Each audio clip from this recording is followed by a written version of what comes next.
Apa sih pentingnya menjaga kerahasiaan data sendiri gitu kan, milik sendiri gitu. Nah, jadi pengelola data di sekolah pun kurang mendapatkan literasi bagaimana cara melindungi data milik sekolah. Pak, tolong ada siswa saya namanya salah. Nah, dikasih lihat itu akte kelahirannya di media sosial gitu ya. Nah, kadang-kadang kepala sekolah ini menyerahkan sepenuhnya ke operator. Dan yang perlu diketahui juga Pak oleh guru dan operator, ketika mereka melakukan perbaikan dan berkasnya atau perbaikannya ditolak, itu ada limitation. Jadi 3 kali melakukan hal yang sama dengan berkas yang sama itu langsung disuspend. Bismillahirrahmanirrahim. Assalamualaikum warahmatullahi wabarakatuh. Selamat datang di podcast Pojok Rindu, ruang inspirasi dan edukasi bersama saya Rudi. Untuk di episode kali ini kita spesial kedatangan tamu jauh-jauh dari Jakarta, tepatnya dari Pusdatin Pak Fikri, Kementerian Pendidikan Dasar dan Menengah. Kemendikdasmen. Kemendikdasmen itu karena sering berubah nomenklatur, kadang kita lupa lagi. Nah, kali ini kita bersama Pak Fikri. Apa kabar Pak?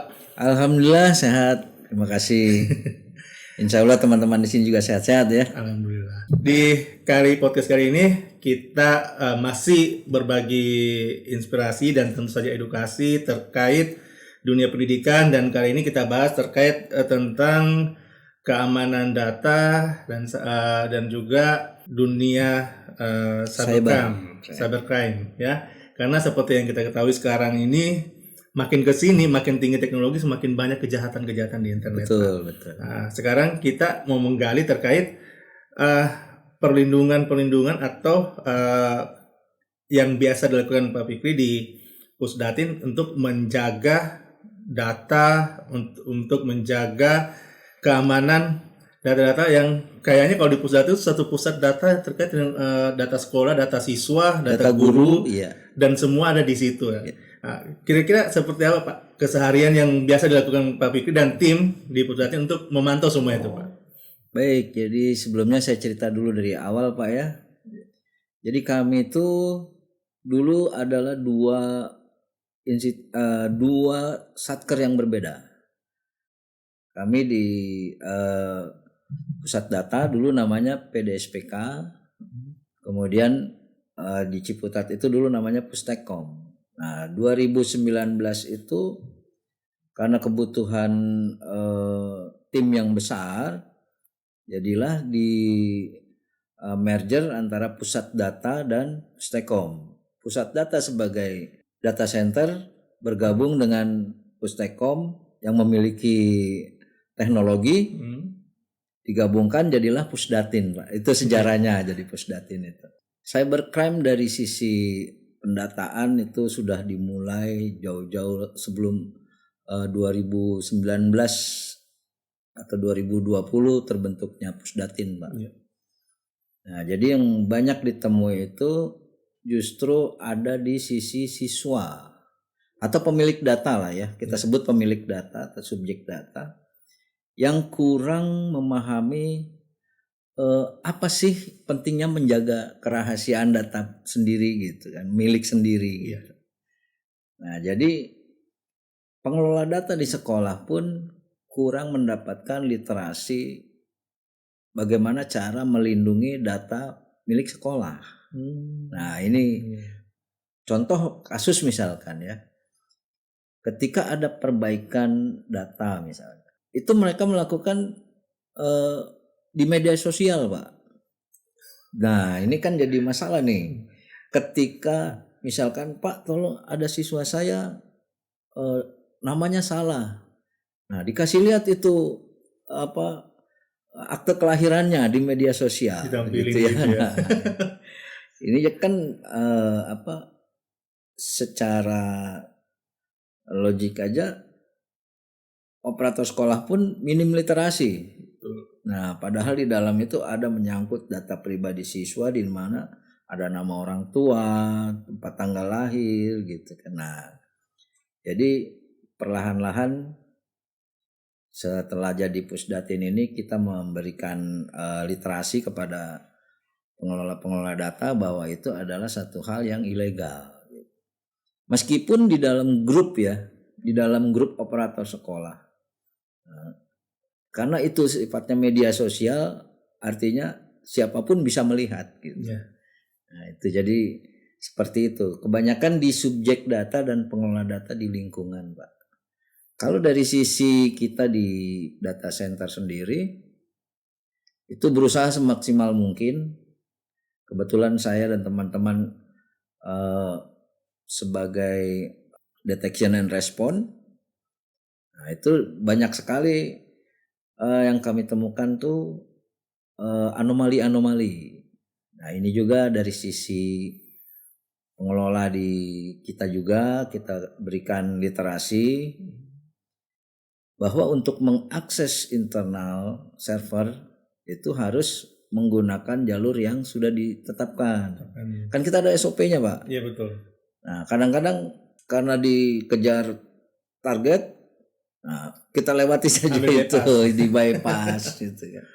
Nah ini yang perlu kita terus lakukan edukasi terhadap pengelola data di kita. Berarti bukan peran Pusdatin sendiri saja, ternyata betul yang perlu diedukasi lebih awal adalah itu para pengelola data di tingkat bawah, misalnya mungkin operator sekolah. Betul. Karena kan memang saya lihat juga kadang-kadang ini saya juga punya ada grup juga guru-guru itu kadang ada informasi kesalahan, ingin reset sesuatu apa segala macam, langsung di screenshot dikirim ke grup. Gimana caranya sih untuk ini? Nah padahal kan itu ada data yang terpampang nyata di situ yang nggak tahu dalam grup itu siapa yang jahat untuk menyebarkan data itu. Tapi kadang gini Pak, yang kita lihat ini kan siswa kita ini kan mereka itu hanya menyerahkan kepada data-data itu kepada operator sekolah. Langkah apa yang perlu kita lakukan untuk mengedukasi, misalnya lebih cepat ini bisa mengedukasi ini operator sekolah ini supaya ini kan kadang kalau dibilang ke operator sekolah itu kadang suka menunggu. Betul. Suka menunggu. Kira-kira ada enggak yang perlu kita lakukan supaya ini bisa teratasi terkait edukasi terkait dengan keamanan data ini untuk operator sekolah supaya jangan mereka mengulang lagi kesalahan-kesalahan yang sama yang itu biasa karena merepotkan di pihak Pusdatin juga sendiri kan. Betul. Jadi kiatnya gini Pak. Sebetulnya kan sudah ada ya peraturan-peraturan, regulasi gitu bagaimana operator sekolah itu harus bekerja. Nah, kemudian penanggung jawab data di sekolah karena data itu adalah milik sekolah, penanggung jawabnya adalah kepala sekolah. Nah, kadang-kadang kepala sekolah ini menyerahkan sepenuhnya ke operator. Betul, kebanyakan kejadian gitu. Artinya mungkin kepala sekolah itu tidak membaca peraturan itu sendiri. Ketika terjadi kebocoran data, penanggung jawab di sekolah itulah yang akan menjadi sasaran sasaran kritik sebetulnya. Itu. Nah, operator hanya menjalankan tugas. Jadi di sini harus ada kesinambungan antara operator sekolah sebagai yang melaksanakan, kemudian kepala sekolah sebagai penanggung jawab, dinas pendidikan sebagai pengawas. Nah ini harus berjalan bersama karena mau tidak mau ketika satu sekolah itu datanya dirusak misalnya, kepala sekolah sebagai penanggung jawab sudah yakin itu harus bertanggung jawab. Dinas pendidikan sebagai pengawas ada di sana dinilai kelalaian. Nah jadi di sini harus bekerja sama. Nah kita kembali ke siswa Pak ya yang sangat-sangat minim literasi tentang bagaimana cara mereka menjaga data itu sendiri.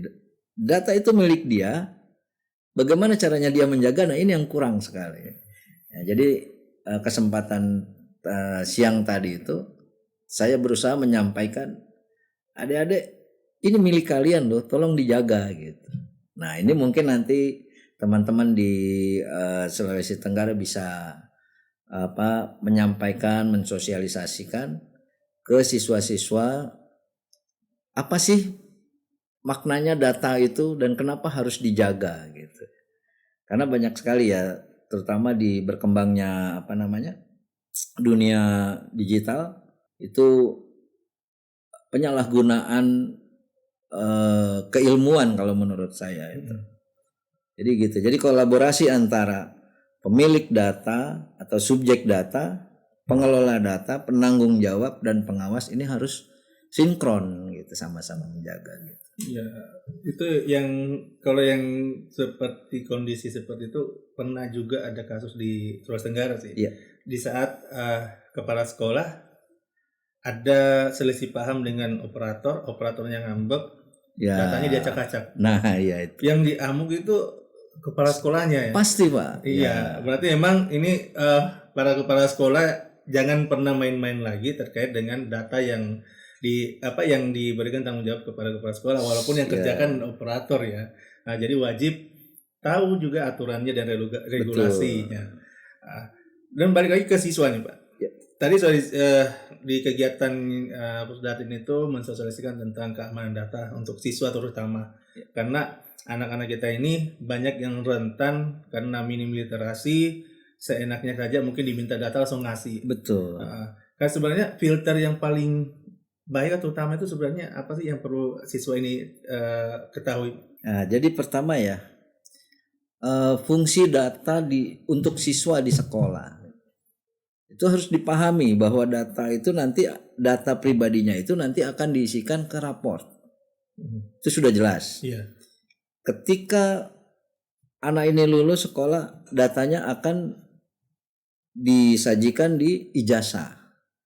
Nah, dua hal ini kan akan menjadi pegangan perjalanan karir mereka. Ya. Nah, ini kan sangat penting nih dijaga nih, Pak. Betul. Ya. Kalau mereka misalkan kebocor datanya terus dimanfaatkan oleh orang yang tidak bertanggung jawab misalkan, itu akan menjadi menghambat masa depan mereka sendiri. Nah, ini literasi seperti ini nih harus ditanamkan terus nih. Nah, ini yang adik-adik siswa gitu ya, bersosialisasi di dunia maya. Kadang-kadang saking asiknya lupa. Gitu. Karena gini, Pak ya, psikologi kita ketika kita sudah merasa akrab dengan seseorang, itu kita akan lebih terbuka. Nah, padahal kita lupa bahwa itu adalah dunia maya yang kita tidak jelas manusianya siapa, seperti apa. Nggak gitu pernah ketemu kan. sama sekali, terus berani terbuka ya. Ya, nah ini hal-hal seperti ini. Kalau saya di keamanan siber itu memang terlihat seperti orang paranoid. Tapi dampak dari kita melupakan itu, kedepannya kita akan susah sendiri gitu. Gitu, Pak. Jadi siswa itu harus diliterasi terus menerus, mulai bahkan internet itu gadget itu sudah merambah sampai ke titik rawan, Pak. Anak bayi pun kalau sudah dikasih HP diam sekarang itu. Betul. Nah, kita lupa juga bahwa ada undang-undang perlindungan anak. Ya. Nah, ketika anak itu misal dia sudah terlena di sana, sebetulnya yang salah siapa sih? Orang tua yang kena, Pak. Nah, berarti dalam artian kalau misalnya anaknya contoh kecanduan gadget, betul. Karena mungkin dari umur 3-4 tahun diberi handphone sekedar untuk membuat dia tenang atau diam, tiba-tiba ada efek gangguan kesehatan situ, berarti yang bisa dituntut itu orang tuanya langsung. Orang tua, betul. Dia berarti kesalahan mengelola anak. Betul. Bagaimana cara? Sebetulnya gini ya, kalau anak nangis itu, kalau saya dulu masih ada almarhum ibu saya itu, kalau anak nangis itu dia senang, katanya, dia melatih napas katanya gitu. Biarin aja nangis gitu. Nah, sekarang kita karena kesibukan pulang kerja capek anak nangis, kita jadi emosi gitu kan, sudah kasih gadget saja gitu. Terkait untuk gadget untuk anak nih, Pak, kira-kira itu perlu larangan atau batasan sih untuk anak-anak ini untuk bermain gadget? Karena kan banyak juga sekarang itu pelarangan di sekolah untuk anak sekolah itu membawa handphone di sekolah. Padahal kita ketahui bahwa handphone itu adalah alat komunikasi untuk anak dan orang tua juga.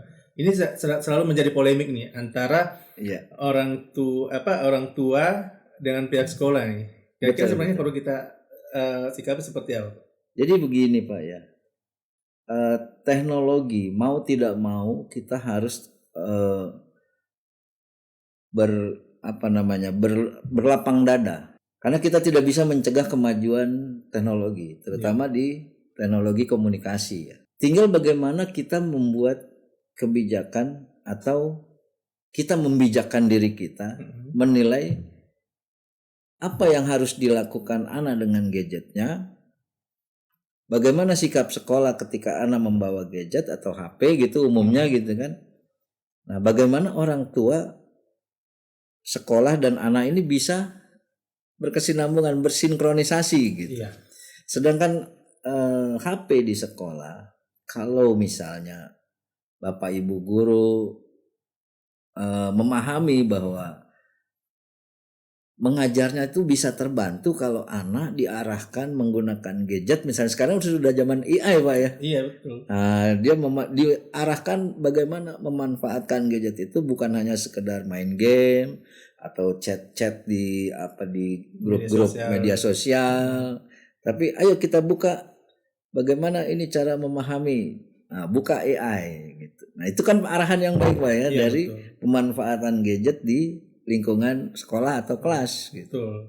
Kalau misalkan dalam posisi saya waktu mengajar tidak mau diganggu, matikan dulu HP-nya, nanti selesai kita cari solusi yang saya sampaikan di AI, baru buka HP-nya. Nah, misalnya seperti itu gitu kan. Jadi sebetulnya menyikapi perkembangan teknologi itu kembali bagaimana kita menyelami cara memanfaatkan teknologi dengan hasil yang maksimal. Karena setiap orang tentunya punya profesi berbeda-beda. Nah, ketika dia bisa memanfaatkan teknologinya sesuai dengan profesinya, tentunya akan membuat hasil yang lebih bagus lagi. Iya. Ya, itu yang perlu ditekankan bahwa sebenarnya berarti guru-guru ini, sekolah-sekolah ini sebenarnya kalau tahu cara mengarahkan siswa untuk menggunakan gadgetnya yang benar, itu pasti akan ada hasil yang baik. Akan hasil yang baik. Saya yakin itu. Karena mau tidak mau kita tidak bisa menghindari perkembangan teknologi sampai ke tingkat sekolah, bahkan sekolah PAUD pun sekarang sudah menggunakan teknologi itu juga. Iya. Karena kan anak sekolah juga kadang kalau kita larang yang namanya sesuatu kesenangan atau mungkin minat yang ingin dilakukan seorang anak, tapi kita larang, itu pasti akan selalu cari cara yang bagaimana cara dia bisa lakukan itu. Nah, mending kita bukan bebaskan sih, mungkin daripada diizinkan tapi dengan diarahkan yang benar daripada dilarang ya.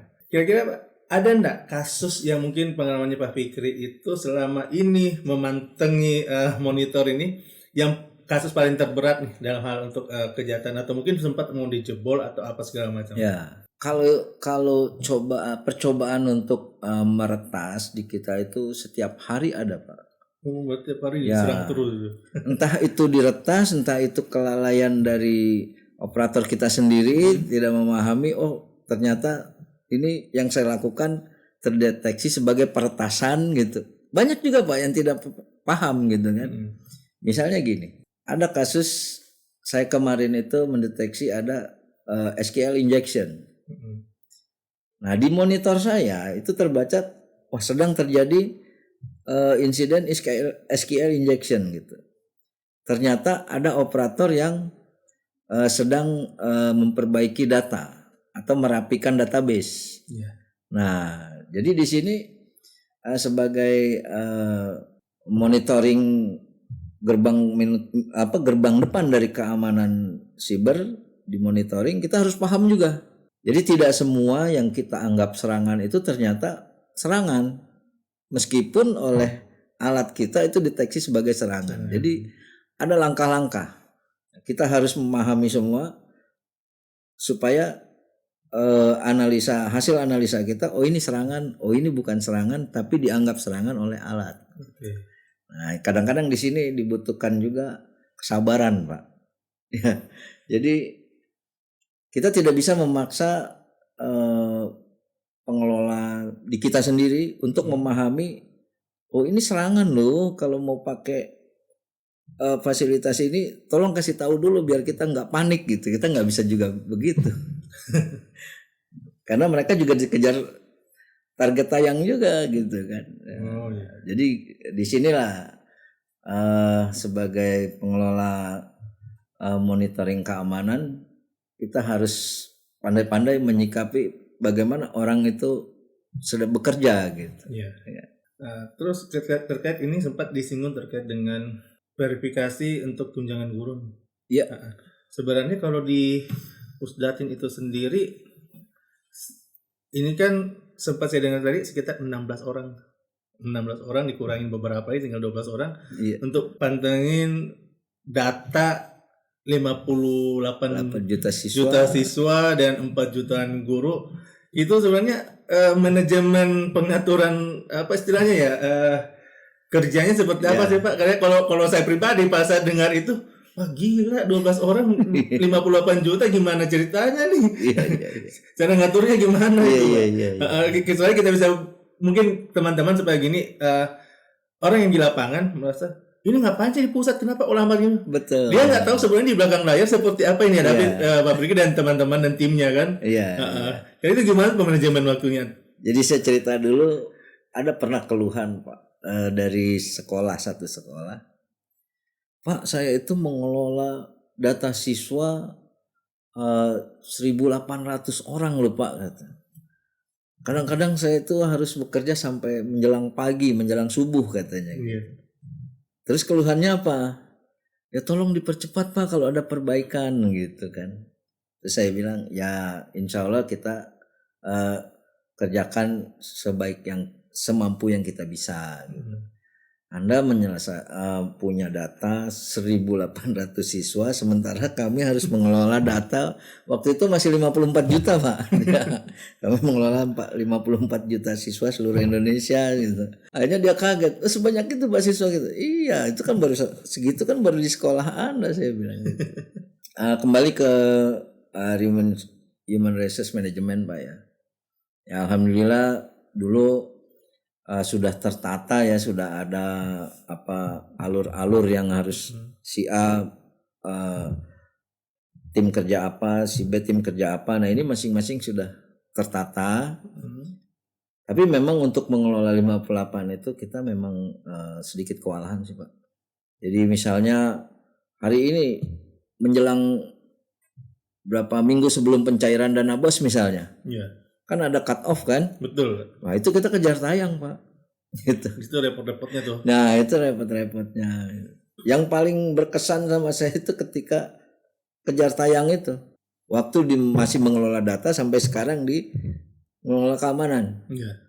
Jadi di monitoring saya tuh Pak, di sistem monitoring saya, ketika menjelang pencairan dana BOS itu trafiknya sangat tinggi. Gitu. Nah itu akhirnya saya tidak bisa lepas dari itu gitu kan. Nah jadi manajemen ini kita belajar dari pengalaman. Setiap orang itu ditarget. Satu hari berapa sanggup melakukan verifikasi validasi data siswa gitu. Nah terkait dengan tadi ya keluhan teman yang tadi terkait dengan data GTK itu. Iya. Jadi ada sistem di kita, alur pemrosesan data GTK. Nah, jadi ada tahap-tahap. Nah, ini yang harus diketahui oleh operator sekolah, guru yang pemilik NUPTK, kemudian dinas pendidikan. Bahwa ada alur yang menceritakan proses ini sudah sampai di mana. Nah, itu kita tampilkan. Ada alurnya itu. Jadi ketika dibuka aplikasi itu kita bisa lihat, oh perbaikan sudah diterima oleh dinas pendidikan. Nah, tinggal di dinas pendidikan sudah melakukan tugasnya atau belum nih mengapproval gitu. Nah, kadang-kadang kita tidak bisa menyalahkan dinas pendidikan juga Pak, karena keterbatasan SDM tadi. Betul. Sekarang misalkan di Kendari ya, di Sulawesi Tenggara lah, karena ini provinsi kan, ada berapa SMA, SMK di sini. Nah, segitu banyak gurunya yang harus ditangani oleh dinas pendidikan. Betul. Sementara SDM-nya terbatas. Iya. Nah, ini kadang-kadang teman-teman guru juga mengeluh gitu kan. kok lama sekali padahal antriannya memang panjang gitu. Nah itu guru baru di Sulawesi Tenggara. Bagaimana dengan kami yang di pusat gitu kan? Yang di pusat yang harus menerima perbaikan-perbaikan atau apapun itu dari setiap provinsi gitu. Jadi nah di sini pemahaman ini kadang-kadang tidak tersosialisasikan dengan baik, Pak. Dari mulai alur gitu ya. Terus alur proses kemudian sampai kenapa harus antri, nah itu yang kadang-kadang kurang dipahami gitu. Nah, berarti memang ini yang perlu kita edukasi lebih mendalam lagi sama apa istilahnya pelaku pengumpul data dari lintas bawah atau operator sekolah bahwa kalau ada hal-hal yang perlu diperbaiki apa segala macam memang bukan lambat pelayanannya tapi memang kondisinya sangat banyak memang sangat banyak. Bayangin aja kalau misalnya 58 juta siswa yang mengadu 10% aja. Nah, satu hari itu 10% aja. Itu kan gila juga tetap aja Bu. Kita 58 juta kan. Dan yang perlu diketahui juga Pak oleh guru dan operator ketika mereka melakukan perbaikan dan berkasnya atau perbaikannya ditolak itu ada limitation. Jadi 3 kali melakukan hal yang sama dengan berkas yang sama itu langsung disuspend. Langsung disuspend. Ya, jadi 2 tahun kemudian atau 1 tahun kemudian baru bisa mengajukan perbaikan lagi. Kenapa? Karena begini Pak, pengalaman saya dulu mengelola data perbaikan itu, kadang-kadang ada yang berpikiran, ini kan pekerjaannya banyak, mungkin tidak ingat kali bahwa saya pernah kirim ini dengan data yang sama gitu, pada data yang salah gitu kan. Jadi gimana ya, kita tuh mengelola data siswa tentang perbaikan yang salah-salah itu kita ingat. Oh ini pernah ngajukan nih 2 kali. Oh kok masih mengajukan hal yang sama gitu kan.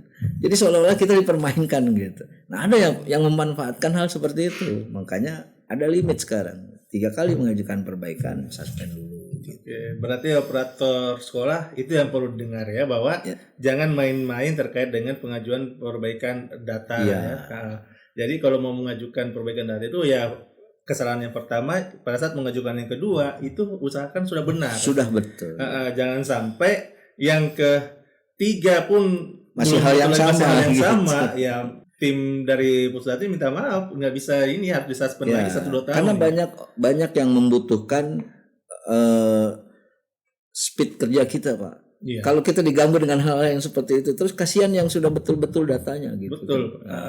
Apalagi kalau sudah istilahnya batas cut off begitu pekerjaan-pekerjaan yang ada batas harus hari ini selesai. Betul. Sayang banget nih terganggu dengan hal-hal yang seperti itu. Ya. Oke, balik lagi terkait ini Pak. Keamanan data sebenarnya di siswa kita ini kan terlalu ibarat kata anak SD pun terlalu mudah mendownload aplikasi. Betul. Yang muncul tiba-tiba untuk sekedar mungkin nonton film apa segala macam atau aplikasi-aplikasi lucu-lucuan atau game lucu-lucuan, tapi ternyata ada pencurian data di situ. Kira-kira yang paling mudah terdeteksi Pak ini membahayakan sebenarnya kalau di aplikasi-aplikasi yang sekarang itu kira-kira apa nih Pak untuk siswa ini bisa biar tahu nih Pak, jangan asal-asal download aja aplikasinya. Ya, kalau apa saja kayaknya saya nggak bisa mengungkapkan Pak ya. Cuman saya belajar dari pengalaman. Jadi anak-anak saya semenjak mereka mulai mengenal HP itu, saya selalu mengatakan sebelum melakukan download, tanya dulu sama orang tua, sama ayah, sama ibu. Kalau boleh, lakukan. Nah ini cuma bisa dilakukan ke anak ketika dia sudah sering mendapatkan arahan yang baik. Nah pembiasaan dari rumah Pak. Jadi semua itu dimulai dari rumah. Apakah itu cara bersosialisasi, cara memanfaatkan aplikasi, memilih aplikasi, itu kita kembalikan ke anak. Kalau dia sudah terlatih kita arahkan gitu. Nah kan kebanyakan kan orang-orang sekarang itu ya sudah kasih ini pakai, gunakan semaunya gitu kan. Sebebasnya tanpa pengawasan. Nah ini yang menjadi masalah. Nah begitu pun hasilnya di sekolah. Ketika sekolah mengarahkan yang baik, gadget yang dibekali oleh orang tua ini akan bermanfaat sekali untuk siswa gitu. Betul. Jadi kalau untuk bilang oh ini bahaya, wah ini bukan kapasitasnya gitu. Ya hanya kan itu yang perlu kita ini ya, ke pembiasaan dari awal dari rumah. Kalau kadang begini, orang tua tuh kadang terlalu mudah menyalahkan pengaruh di sekolah. Betul. Ada masalah begini, ini pengaruh di sekolah ini. Iya. Padahal yang paling banyak waktu dengan anak-anak kan di rumah. Di rumah. Terkait dengan penggunaan gadget juga seperti itu. Kan yang bisa ngawasin full terkait dengan penggunaan gadget kan ada orang tuanya sendiri, bukan di sekolah. Jadi sebenarnya kerjasama antara sekolah dan orang tua ini perlu juga terkait ini dalam hal menyikapi dengan perkembangan teknologi. Jadi kita tidak bisa melarang. Yang perlu kita lakukan adalah mengarahkan yang benar. Terkait ini yang terakhir Pak, untuk apa sih Pusdatin saat ini yang termasuk di bagian teman-teman tim bagian data dengan pengawasan yang perlu nih disampaikan ke penonton, termasuk yang guru-guru operator ini yang saat ini kayaknya perlu nih mereka tahu. Jadi untuk mensosialisasikan ya Pak ya, terkait dengan kedatangan saya ke Sulawesi Tenggara ini, terutama di Kendari.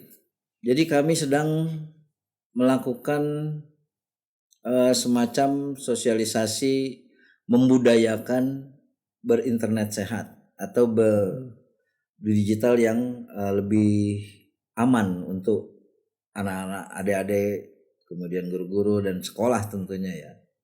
Jadi kami juga melakukan sebuah kegiatan atau event bagaimana kemampuan siswa atau kemampuan peserta didik memanfaatkan ilmunya. Nah ini kita undang dengan acara event kita tadi, Bug Bounty Pak. Ini salah satu upaya kita untuk memberikan edukasi bagaimana berinternet sehat atau digital yang baik gitu. Nah, untuk guru-guru yang tentunya memiliki siswa-siswa yang entah disadari atau tidak ternyata mempunyai bakat terselubung gitu ya. Nah, ketika ada event ini kemungkinan akan lebih mengawal siswanya, ini ada diarahkan ke yang baik gitu Pak ya. Nah ini yang sedang kita lakukan. Nah ini sudah berjalan selama 5 tahun berturut-turut. Nah kebetulan tahun ini itu diminta sebelum Juni itu Bug Bounty ini sudah proses anugerah. Nah sebelumnya itu Desember, kita setiap bulan Desember itu anugerahnya. Sekarang minta dimajukan supaya sebelum bulan Juni itu sudah. Kenapa? Karena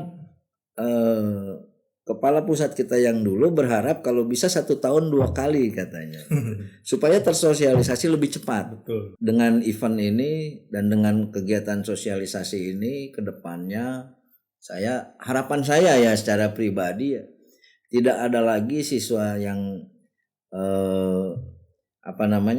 salah memanfaatkan ilmunya. Karena banyak juga siswa-siswa itu yang bakatnya terlalu tinggi, tidak terpantau, iseng-iseng meretas gitu Pak. Nah ketika ini diarahkan oleh sekolah, kemudian difasilitasi oleh kami di Kementerian Pendidikan, insya Allah ini jadi anak-anak bermanfaat gitu Pak ya. Insya Allah gitu. Bug Bounty. Bug Bounty. Selama 5 tahun, 4 tahun, 5 tahun ini tahun kelima ya. Tahun ke-6 sekarang ini. Berarti 5 tahun kemarin itu hasil yang didapat dari teman-teman Pusdatin itu sampai yang paling membanggakan itu apa Pak? Hasil dari program Bug Bounty ini. Kalau yang membanggakan sih repot juga ya saya bilangnya, karena tidak bisa membanggakan diri sendiri, tapi masyarakat lah yang menilai hasil dari Bug Bounty itu. Misalnya yang juara kemarin itu sekarang udah seperti apa? Ya, jadi ada yang merasa sangat terbantu karena dia sudah berhasil memenuhi keinginannya untuk tampil gitu Pak. Jadi kan sebetulnya ada talent tersembunyi yang tidak berani tampil. Nah ketika ada Bug Bounty ini akhirnya tampil. Ya. Nah, bahkan ada beberapa peserta itu pemenang ya Pak ya, terutama ya. Itu yang ternyata setelah Bak Bounty ini semakin berani membuka diri, oh saya sudah ikut event internasional gitu misalnya. Oh saya sudah bikin grup yang namanya CISAT gitu untuk kalangan mereka gitu. Iya.